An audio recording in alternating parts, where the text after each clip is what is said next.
시작하도록 하겠습니다. 바로 들어가도록 하겠습니다.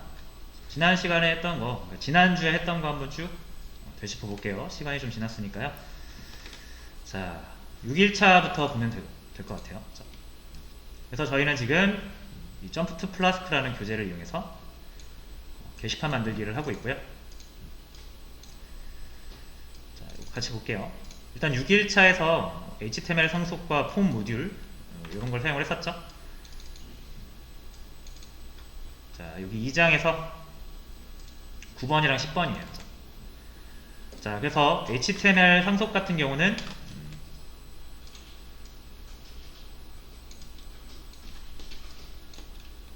이렇게 HTML이 이제 우리가 템플릿을 HTML이라는 걸로 만들어서 사용하고 있죠. 그래서 HTML은 우리가 왜 써요? 데이터를 좀 예쁘게 보여주기 위해서 쓰죠. 그래서 HTML 코드를 이렇게 작성한단 말이에요. 이렇게 빨간 줄로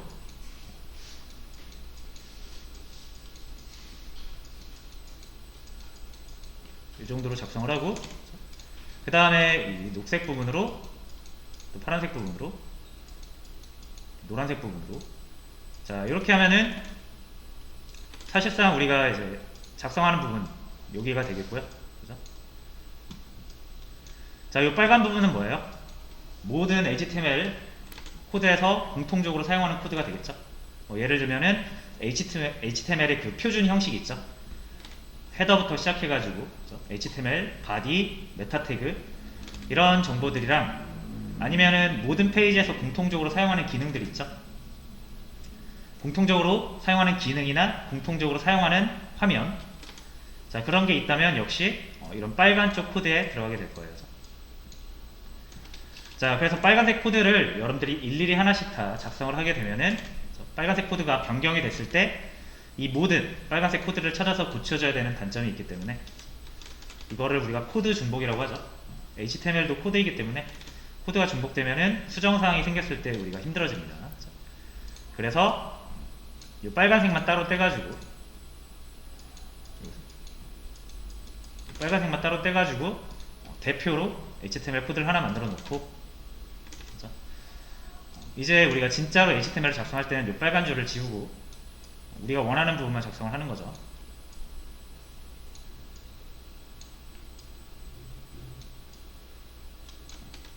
자, 그래서 여기에다 코드 한 줄을 딱 적어주는 거죠. 코드 한 줄, 그죠? 그러면 여러분들의 플라스크가 이거를 요렇게, 다시 정확히는 요렇게 복사를 해준다라는 거죠. 여기도 이 한 줄만 적어 놓으면 요렇게 복사가 되는 거예요. 요렇게. 그래서 공통적인 코드를 하나의 파일로 관리를 하실 수가 있다. 그래서 이 코드를 이 하위 HTML 코드들한테 약간 물려주는 느낌이잖아요. 그죠? 그래서 HTML 상속이라고 하는 거죠. 그 다음에 폼 모듈. 자, 폼 모듈 같은 경우는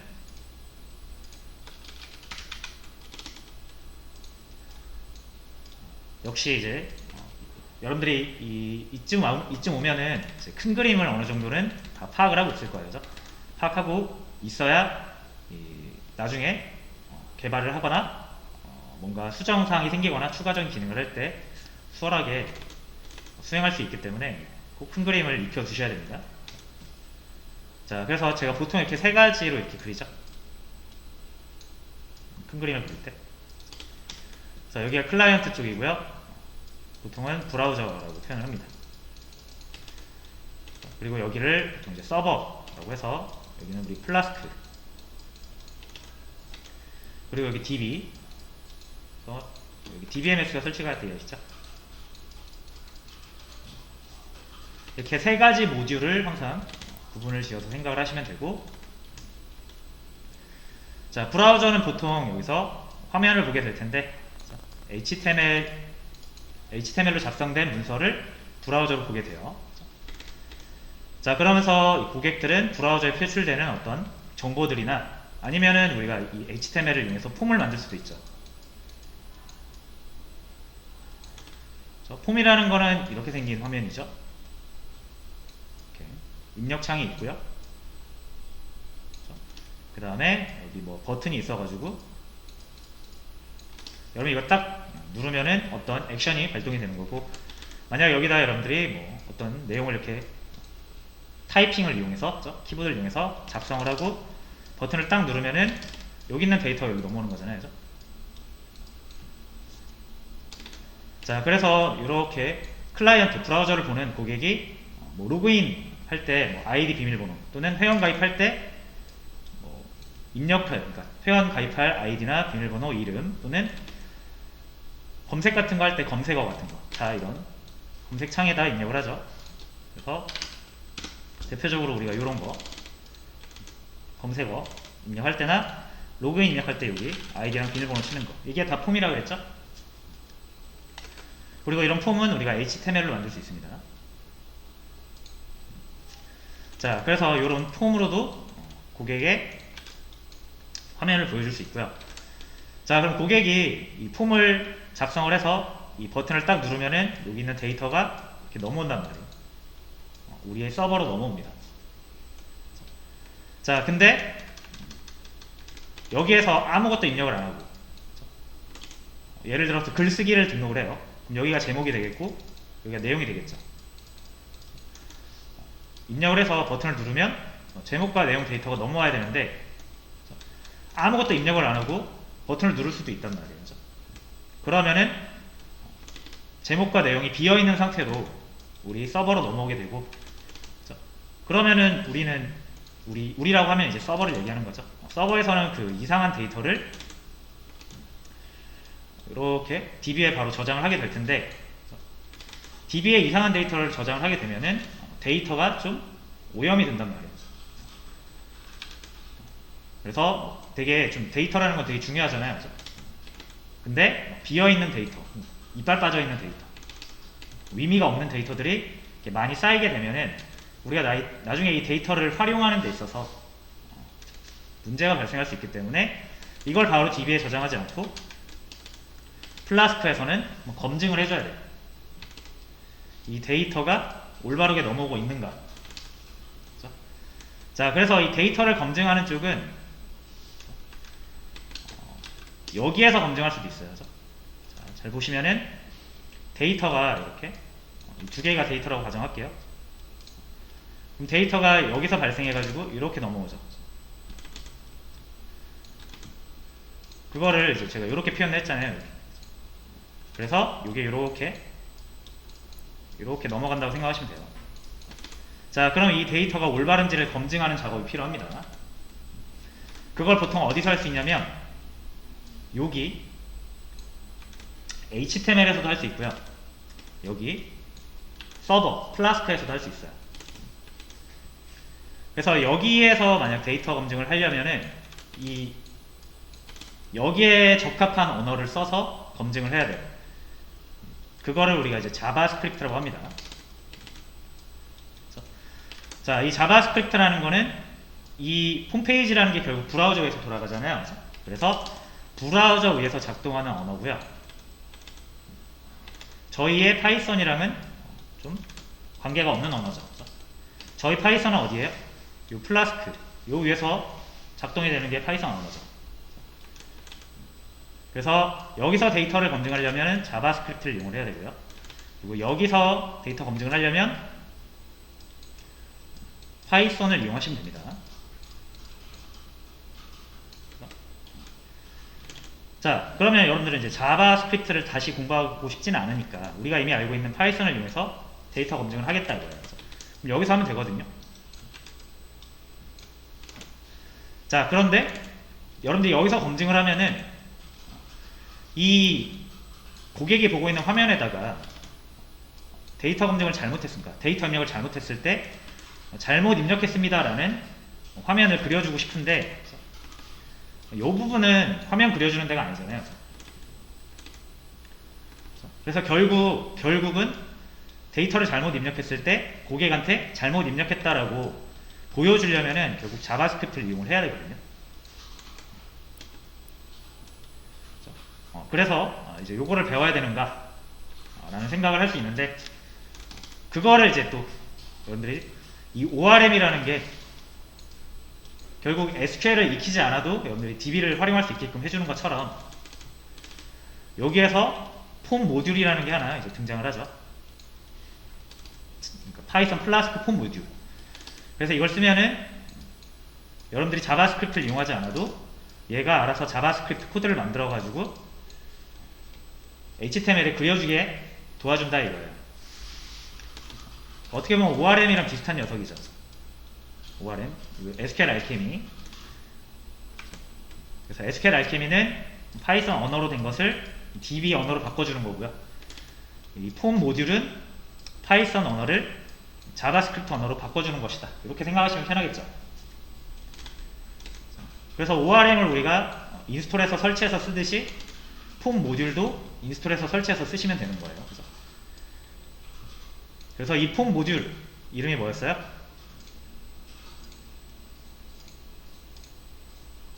여기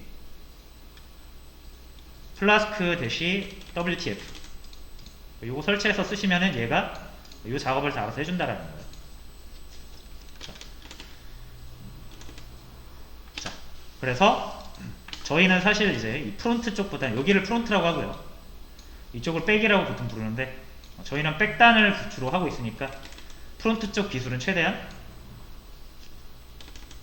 안 쓰는 방향으로 가야겠죠. 그래서 폼 모듈을 쓰는 겁니다. 자, 뭐 폼 모듈을 어떻게 쓰는지는 교재에 나와 있으니까 저희는 간단하게 개념만 살펴보고 넘어가도록 하겠습니다. 이런 내용이었어요. 그죠? 자, 그 다음에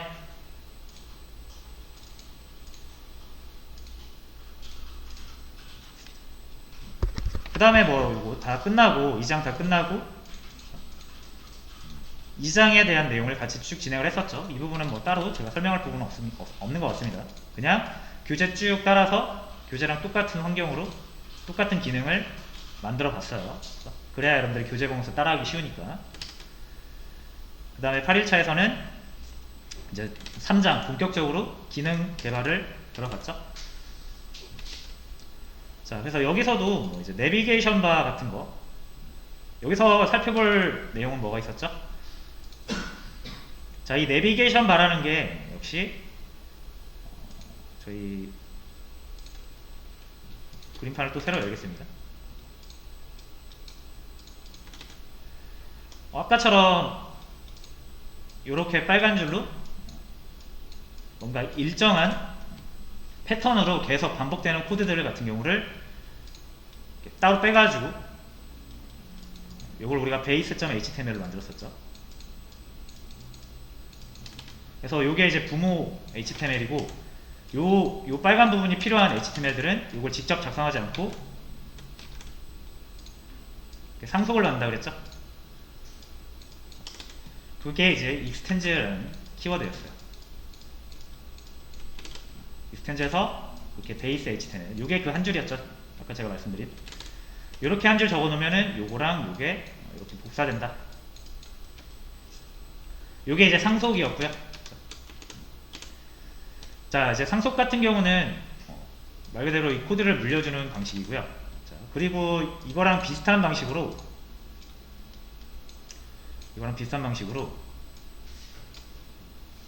자, 요거는 파란색으로 할게요. 자, 이렇게 HTML이 파란색으로 이제 작성이 되어 있을 때 요거를 test.html이라고 가정할게요.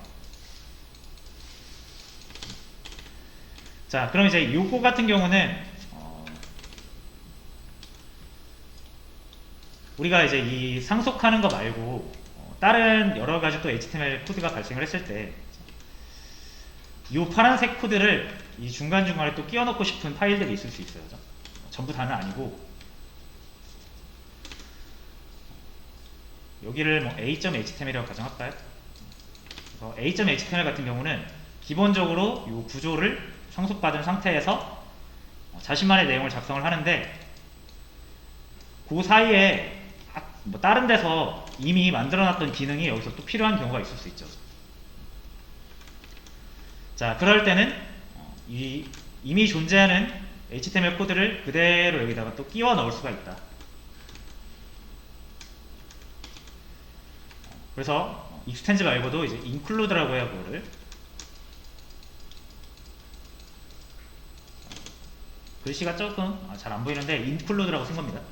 include라는 코드를 작성하시고 역시 여기다가 파일명을 적어주시면 여러분들이 이 파란색 코드를 여기 필요하다가 또 작성할 필요 없이 얘를 이렇게 불러와서 쓸 수가 있어요. 무슨 말인지 아시겠죠? 자, 그래서 요 베이스 같이 이제 상속을 받는 경우는 그 큰 범위에서 전체적으로 이 구조를 사용할 때 익스텐즈를 쓰시면 되고, include 같은 경우는 각 파일마다 필요한 그 내용들이 있을 텐데 공교롭게 다른 기능, 다른 데서 이미 만들어 놓은 기능이 있다라고 하면은 다시 또 작성할 필요 없이 그 내용을 그대로 여기다 불러와서 복사할 수가 있다. 그런 개념입니다. 그래서 큰 구조에서는 이제 상속을 쓰시고요. 그 중간중간 파일들이 미리 만들어 놓은, 미리 작성해 놓은 기능이 또 들어가야 되는 경우에 한해서는 이제 include를 쓰시면 되겠습니다. 그래서 여기서 내비게이션 바 같은 경우는 이 게시판 목록 있죠? 게시판 목록에서 항상 나오는 부분이기 때문에 요거를 작성을 해놓고 include로 각 페이지에 끼워 넣는 방식으로 진행을 했죠. 자, 그 다음 페이징. 페이징 이것도 조금 어렵게 느껴지셨을 부분이 있었죠. 어렵다고 느껴질 수 있는 부분이 있었죠. 그게 뭐였냐면 이것도 역시 큰 그림을 한번 봐야 됩니다. 자, 이렇게 큰 그림 하면 이렇게 일단 3개 그리시면 돼요. 그리고 여기 클라이언트, 서버, DB. 플라스크죠.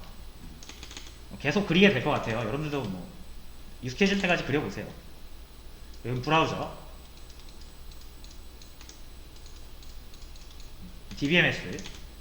DBMS인데 여기도 그냥 SQLite 이렇게 적을게요. 자, 이렇게 3가지 모듈 항상 생각하시고요. 자, 여기에 브라우저가 우리가 이렇게 HTML 문서를 딱 보내주면은 요거를 그려준다 라는 거죠. 자, 근데 우리가 이제 이 HTML을 보통 어떻게 관리하고 있죠? 플라스크에서 템플릿이라는 형태로 관리하고 있죠.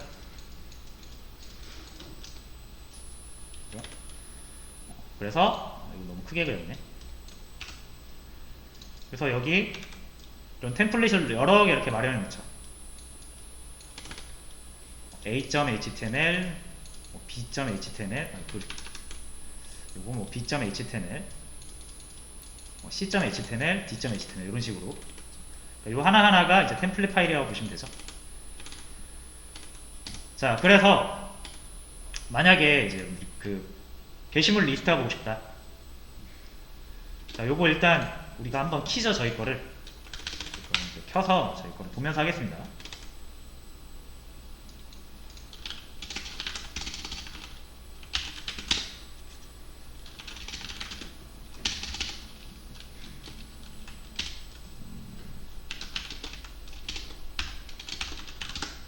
set var로 환경 매수 세팅부터 해주시고 그 다음에 플라스크 런 하시면 되죠.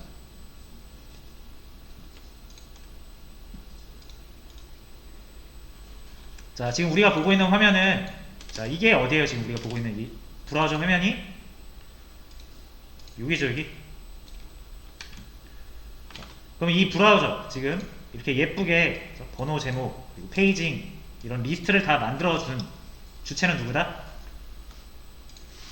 요게 이제 그려지는 이유는 여기에서 잘 작성된 HTML 이렇게 넘어와서 그렇죠. 아마 저희는 여기 아마 list.html, question list.html일 거예요. question list. 자, 근데 이제 그 템플릿이라는 것 자체가 용어가 그렇죠. 뭐 어디 그 계속 반복되는 그 구조는 템플릿이라는 게 이런 거죠. 예를 들어서 이력서 같은 것도 우리가 템플릿이라고 보죠. 템플릿. 자, 왜냐면 이력서라는 걸 우리가 백지에서 다 쓰는 게 아니라 대충 요렇게 그 양식이 되어 있잖아요. 그래가지고 뭐 이름, 주소, 경력, 서명 이런 양식이 다 만들어져 있고 여긴 비어 있죠. 왜냐면 여기에다가 홍길동이 이력서를 쓰면 여기 홍길동이 적힐 거고 이순신이 이력서를 쓰면 여기 이순신이 적히겠죠. 자, 그래서 여기 비어 있고 항상 여기는 그대로일 거 아니에요. 뭐 홍길동이 이력서를 쓴다고 해서 여기가 이름이 바뀌진 않겠죠. 이 템플릿이 양식이. 그래서 이 양식이죠. 어떻게 템플릿이 우리말로 해석하면 양식이잖아요. 그러니까 이런 거 마련해 놓고 여기에다 그때그때 원하는 거를 기입하겠다라는 거죠. 자, 그러면 이 양식을 그릴 때 요거를 그릴 때 우리가 사용하는 게 HTML이고요. 그 다음에 여기에다가 데이터를 계속 바꿔서 넣어줘야 될 텐데 그거를 우리가 DB에서 꺼내와가지고 여기 이렇게 바인딩을 해주는 거죠.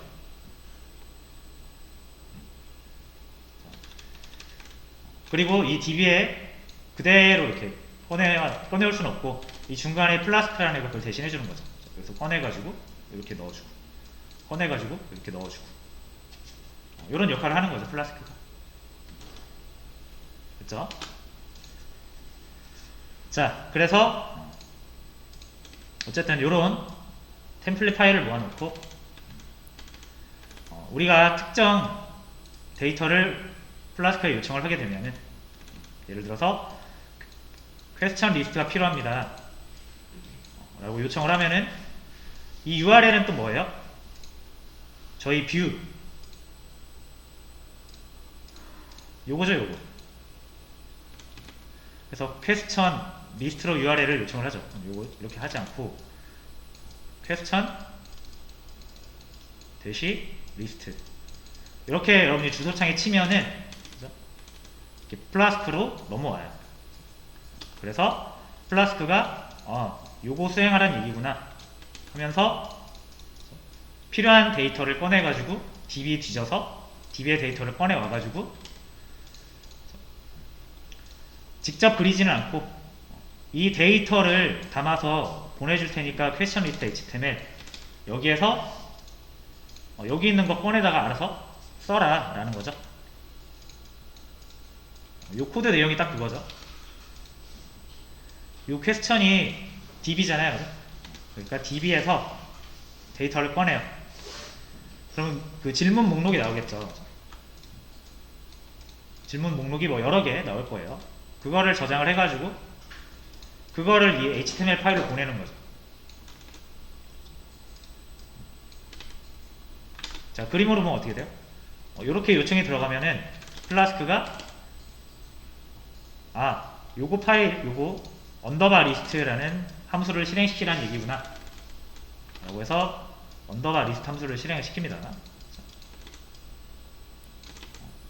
그럼 얘가 실행하면 어떻게 돼요? DB 한번 갔다 오죠? 저 DB를 이렇게 가요. 그래서 여기서 질문 목록을 쭉 읽어옵니다. 질문 목록을 이렇게 가지고 와요. 그 다음에 어디로 보내요? 퀘스천 리스트.html로 보내죠. 자, 그 이 질문 목록을 제가 이렇게 네모로 표현을 하면은 요거를 여기다 보낸다라는 거예요. 요 파일로 보낸다라는 거예요. 퀘스천 리스트로. 그럼 퀘스천 리스트를 이제 까보면 되죠. 여기 있죠, 여기 퀘스천 리스트. 여기 와가지고 요 템플릿 태그 있죠? HTML 안에서 파이썬 코드 쓰는 부분. 요거 넘어온 거를 가지고 포문으로 하나씩 꺼내서 요 HTML 그릴 때 사용한다 이거예요. 그렇죠? 그래서 최종적으로 여기 템플릿을 만들 때 이 데이터를 가지고 최종 템플릿이 완성이 되고요. 완성된 템플릿 파일이 HTML 형식으로 만들어져서 이렇게 넘어가는 거예요. 여러분들이 그 최종 화면을 보게 되는 거죠. 자, 요 흐름이에요. 그죠? 자, 근데 이제 페이징에서는 한 번 더 감싸죠. 지금은 여러분이 페이징을 안 한다라고 하면은 질문 목록을 그냥 싹 가져와가지고 질문 데이터를 그대로 보내버려요. 그럼 얘는 그거를 그대로 이용해서 화면을 그립니다. 그럼 질문이 목록이 300개면은 얘는 그냥 300개 다 그려서 보여주는 거예요. 그래서 우리가 봤던 화면이 이렇게 페이징으로 안 나오고 300개가 다 나왔잖아요. 그죠? 그래서 스크롤 엄청 내려갔어요. 자, 그래서 이 페이징 기능을 만들기 위해서 역시 플라스크가 이제 페이지네이트라는 기능을 제공을 하는데, 질문 목록을 가져왔을 때 이걸 그대로 다 보내지 말고 뭐 여기서 페이지네이트라는 걸 한번 사용을 해요. 페이지네이트. 자, 그러면은 질문 목록을 다 가져오는 게 아니라 여러분이 페이지네이트를 사용할 때 몇 개만 가져와 라고 세팅을 할 수 있죠. 10개만 가져와 라고 하면은 이 300개 중에 딱 10개만 이렇게 가져오는 거예요. 다시, 이때는 원래 300개 다 가져왔잖아요. 이렇게. 페이지네이트를 안 거치면. 근데 페이지네이트 함수를 한번 거치면은 우리가 세팅한 딱 값만큼 가져와요. 그래서 이번에는 이렇게 10개를 가져오는 거죠. 10개. 그리고 10개입니다. 10. 그래서 여기 10개의 질문 목록이 들어있고 이거를 이제 여기 보내는 거죠. 그럼 템플릿은 이걸 가지고 화면을 그리니까 딱 게시물 10개만 그려서 보여줍니다. 이게 페이징의 원리예요. 자, 근데 이제 이 데이터 10개만 보내는 게 아니라 여기서 페이지 관련된 여러가지 정보를 활용을 하라고 이렇게 한번 크게 감싸죠. 그래서 가져온 그 데이터 결과도 여기다 넣고 현재 페이지가 몇이고 시작 페이지가 몇이고 뭐 전체 개수는 몇 개고 마지막 페이지는 몇이고 이런 다양한 페이징 관한 정보들을 같이 만들어서 이렇게 한 번 더 감싸서 이렇게 보내줍니다. 그래서 실제 데이터와 이 데이터를 페이징 처리하기 위한 다양한 페이징 정보들을 같이 더 큰 바구니에 넣어서 보내는 거예요. 그래서 이렇게 넘어오면은 이 각각을 템플릿에서 꺼내서 쓸 수 있어야 되기 때문에 얘네 각각의 이제 이름이 붙게 되는데, 그게 뭐다? 그게 여기 페이징 탭에서 이런 식으로 이름이 붙는다라는 거죠. 아까 꺼낸 10개의 질문 목록은 이 아이템스라는 이름으로 저장이 될 거고요. 뭐 그 게시물 전체 개수가 또 필요할 수도 있어요. 근데 나중에 페이징을 만들다 보면. 그래서 302개입니다 라고 해서 토탈이라는 이름으로 저장을 해놔요. 페이지당 보여줄 개수 우리가 10으로 세팅하면 per 페이지라고 해서 10이라고 보여주고요. 그러니까 이런 다양한 정보들이 이런 이름으로 저장이 돼서 한 번에 넘어온다라는 거예요. 그래서 저희는 이제 여기 템플릿에 넘길 때 기존에는 이렇게만 넘겼었죠. 이렇게 하면은 300개가 다 넘어가는 거고, 이렇게 페이지네이트라는 기능을 한번 거치면 우리가 10개로 설정을 했죠. 그래서 10개를 포함한 DB에서 가져온 게시물 10개를 포함한 여러가지 페이징 정보가 이렇게 더 큰 형태로 리턴이 되는 거예요. 그래서 이제 이 퀘스천 리스트는 게시물 리스트만 의미하는 게 아니기 때문에 이제 이 이름으로 이렇게 템플릿에 넘기게 되면 이 템플릿에서는 자, 퀘스천 리스트에서 내가 게시물 목록이 필요하면 점 해가지고 아이템스를 꺼내 쓰는 거고요. 여기 페이징 기능 구현을 할 때도 페이지 리스트에서 이전 페이지 정보, 페이징 리스트에서 현재 페이지 정보, 이런 것들, 다양하게 필요한 것들을 그때그때 꺼내서 쓸 수 있는 거죠. 그래서 이게 더 큰 개념으로 넘어왔다라고 생각하시면 됩니다. 그래서 페이지 네이트로 넘어온 거는 바로 이렇게 쓰시면 안 된다 그랬죠. 이렇게 쓰시면 안 된다 그랬죠. 왜냐면 게시물 리스트만 포함하는 게 아니기 때문에, 더 커진 개념이기 때문에 여기서 게시물 리스트만 딱 꺼내야 된다는 거죠. 이렇게. 여기를 아이템스로 쓴 이유가 게시물 리스트가 이름이 아이템스니까. 뭐 요런 원리였습니다. 그래서 뭐 이제 코드 같은 경우를 여러분들이 이렇게 독사해서 쓰면은 기능은 되긴 하지만 왜 되는지 이해를 하고 만들어야 나중에 추가적인 기능을 개발을 하거나 안 될 때, 수정할 때 고칠 수가 있겠죠. 그래서 이렇게 좀 원리를 좀 설명을 드렸습니다.